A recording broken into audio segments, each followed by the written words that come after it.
Today, we're diving into the incredible story of how one of the world's oldest religions stared extinction right in the face during the 20th century, and then completely reinvented itself.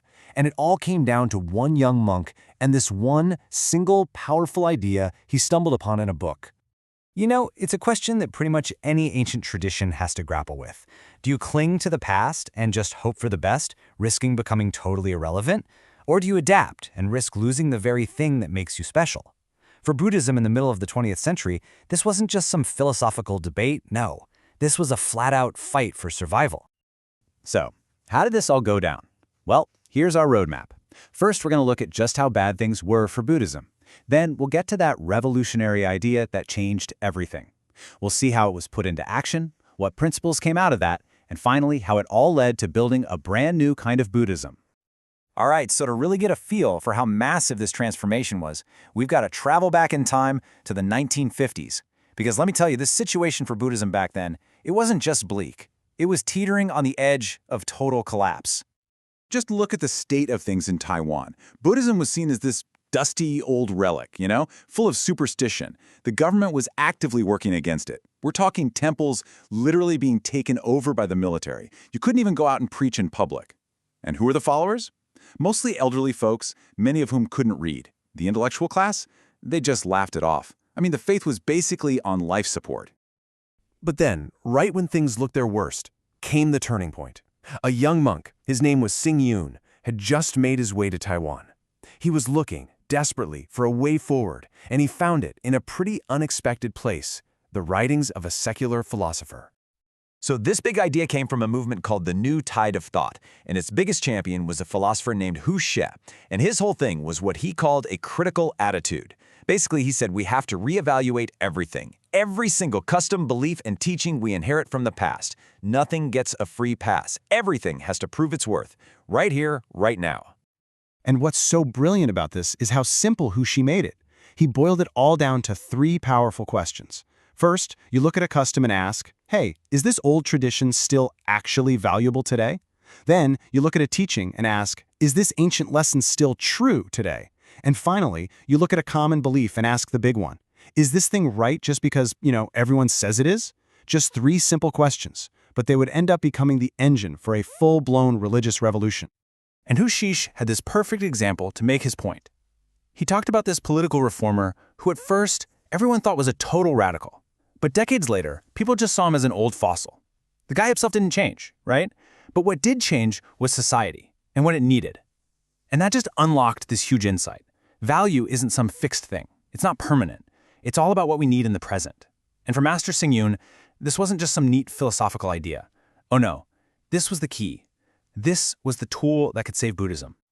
So, armed with this powerful new way of thinking, Master Hsing Yun didn't just sit around and write about it. No way. He went out into the real world and started asking these tough questions about everything, and it often put him in some pretty risky situations. Okay, first up, a Spanish bullfight was planned for Taipei. Master Hsing Yun looked at this and reevaluated the whole idea of entertainment. He asked, is this kind of cruelty really valuable for our society? He argued very publicly that it just promoted violence. And his voice was so powerful that the government actually canceled the whole thing. Right there, he was carving out a new role for Buddhism, one that was all about social justice. And his influence started to spread way beyond Taiwan. In Malaysia, there was this nationalist policy popping up that threatened to ban Chinese language education. They asked him for his opinion.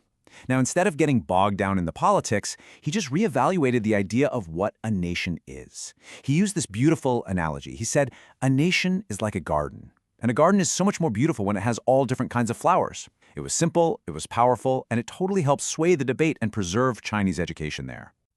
But the challenges weren't all external. Back home, he decided to build a Buddhist college. But a huge financial backer threatened to pull all his funding, telling him, you'll have no rice to eat. So Master Hsing Yun had to reevaluate what was more valuable, money right now or education for the future. He was convinced that the only way to secure Buddhism's future was to invest in people and knowledge, even if it meant starving in the short term. He chose the college. And finally, he took on the really tricky relationship between religion and politics. Monks were traditionally supposed to stay out of it completely. People started calling him a political monk because he was engaging with the government. but he reevaluated that whole separation. He argued that Buddhists have a duty to care about society. So he took on an advisory role, but with a very clear rule. Ask about politics, but don't interfere in governance. It wasn't about grabbing power, it was about making sure Buddhism had a voice at the table. So through all these confrontations, Master Hsing Yun wasn't just putting out fires. He was actually forging a whole new philosophy. He took all these experiences and boiled them down into a clear set of principles for how any ancient tradition could modernize. These experiences came together into 4 really clear principles. First, what he called break and build. You have to be willing to tear down the old, broken stuff to make room for something new and better. Second, reject blind obedience. Don't just follow tradition because it's tradition. Question it. This is what led him to ditch those really abstract sermons for teachings that everyday people could actually get their heads around. Third, a faith has to establish public justice. It has to stand up for what's right, for the good of everyone. And finally, you've got to balance tradition and reality. Use modern thinking, even science, to strip away all the superstition and find the core truths that still work for us today. And these principles, they weren't just ideas on a page. They became the actual foundation for a movement that would completely change the face of modern Buddhism, giving it a new name and a brand new purpose: Humanistic Buddhism.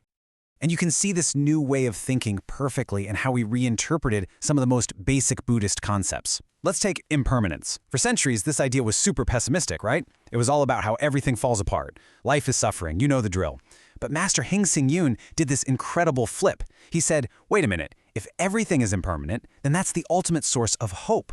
It means poverty isn't forever. Your suffering isn't permanent. Your bad situation can always change for the better. He took this core idea and turned it from a passive observation into a powerful call to action. So the ultimate goal here was really simple: create a Buddhism that was for this world, for people who are alive right now. Not a religion obsessed with the afterlife or locked away in monasteries, but one that's right here in the mix, actively trying to make life better for everybody. He even created new rituals for modern life, things like Buddhist weddings and blessings for a new home, really weaving faith into the fabric of everyday experience. What this all adds up to is a complete, top-to-bottom reinvention. And it wasn't just talk, it was a whole project built on 4 solid pillars. There were new methods, using modern stuff like TV and music and summer camps, new organizations with clear modern rules, new interpretations, like that incredibly hopeful take on impermanence, and finally, new concepts, a whole blueprint for a faith that's plugged into every part of modern life. And so that brings us right back to where we started, with a question. The story of humanistic Buddhism really shows us that sometimes the most powerful tool for change isn't some new invention, but just a new way of asking a question. And it kind of leaves you wondering, right? What are the undisputed values in our own world? What customs, beliefs, or institutions in our own lives do we just accept without thinking? What's that one thing we take for granted that, if we just looked at it with fresh eyes, might be ready for its own reevaluation?